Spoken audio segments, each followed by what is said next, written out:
Hello, what's up, guys? Welcome to my YouTube channel, Shashidhar Tumma.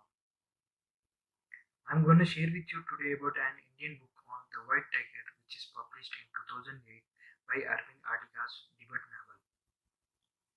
In its first year of publication, it was named a New York Times bestseller and was awarded the Man Booker Prize, making him the fourth Indian born and the second youngest author overall to win this prize.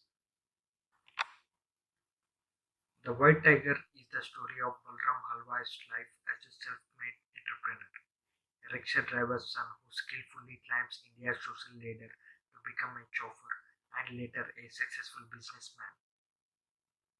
Balram recounts his life story in a letter to visiting Chinese official Premier Wen Jiabao, with the goal of educating the Chinese premier about entrepreneurship in India.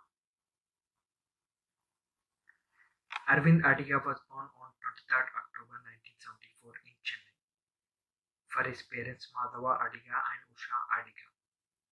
He completed his secondary school from St. Aloysius College in 1990. Later, Arvind migrated to Australia and studied in James Russell Agricultural High School. And further, he did college at Columbia University from New York City, studied English literature under Simon Schama, graduated in 1997. He then studied at another renowned college, Magdalene College from Oxford. Arvind was a South Asian correspondent in Time for 3 years, and after that he went into freelance. And in the freelance period, he wrote this epic novel, The White Tiger. At his time, Balram writes his story from his office in the city of Bangalore to Chinese Premier Wen Jiabao, but the story begins in his rural ancestral village of Lakshmangarh, where Balram Halwai lived with his parents, grandmother, and brother. In order to pay for his cousin's dowry, he was forced to leave school during his childhood, and thus he started working in a tea shop of Dhanbad with his brother. He started learning about India's government and economy through the conversations of the customers. Balram's parents recognize his potential and want him to complete his education, but his grandmother Kusum removes him from school early on so that he can work to support the family. Balram is determined to continue his education however he can when he and his brother begin working in a tea shop in nearby Dhanbad.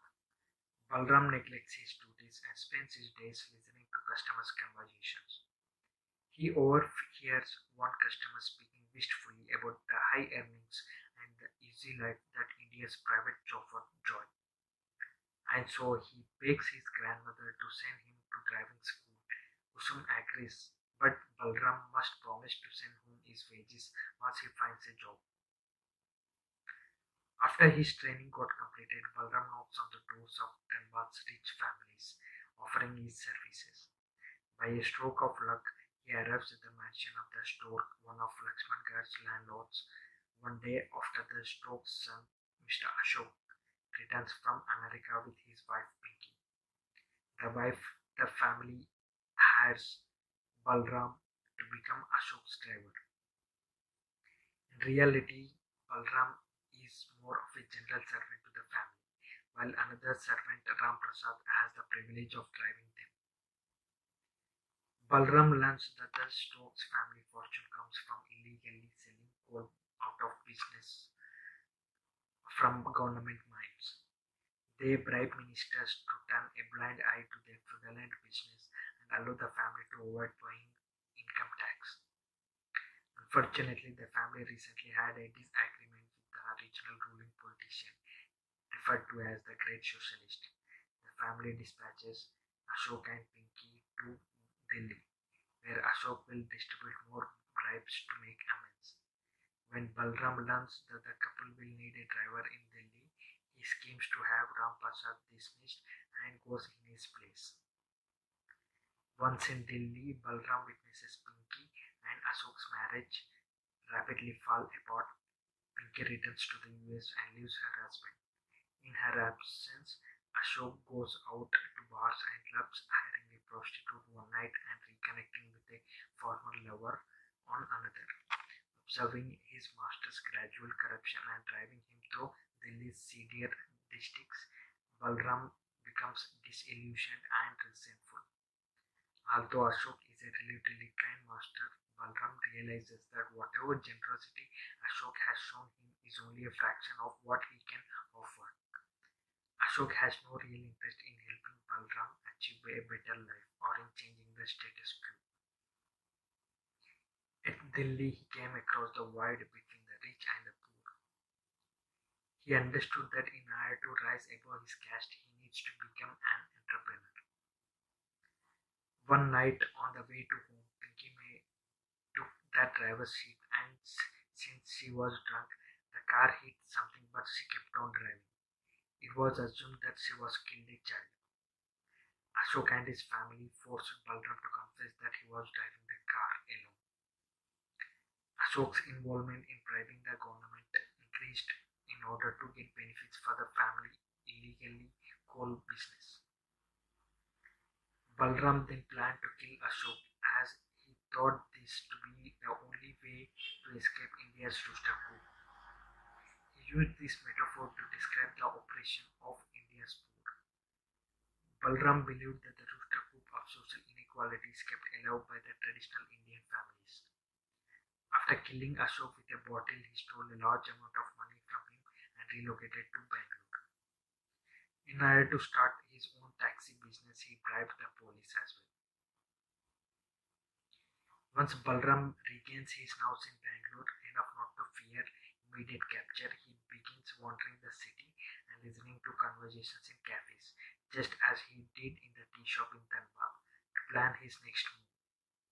He soon learns that Bangalore's business world revolves around outsourcing and that many large technology companies work on a nocturnal schedule. Balram creates a taxi company called White Tiger Drivers to bring call center workers home safely at night, and the venture is an enormous success. By the time he sits down to tell his story, Balram is a wealthy man who keeps to himself, still fearful that one day his crime will be discovered. However, he concludes his letter to Venjibo claiming that even if he is finding out, he will never regret his crime. It was worth committing simply because it enabled him to experience life as a free man rather than as a servant. When Ashok family lost their son because of one of Balram's taxi drivers, Balram had to pay them forcefully. Ashok's family tried killing Balram's family as a revenge. Balram explained here about his actions. He considered his freedom worth the lives of his family. He is referred to as the White Tiger, which in East Asian countries symbolizes power. He overcame the darkness and made his way to the light. This novel describes Balram's journey to find the freedom in India's modern-day capitalist society. Thank you guys for watching this video. Hope you like it. If you are interested for more updates, please like this video and subscribe to this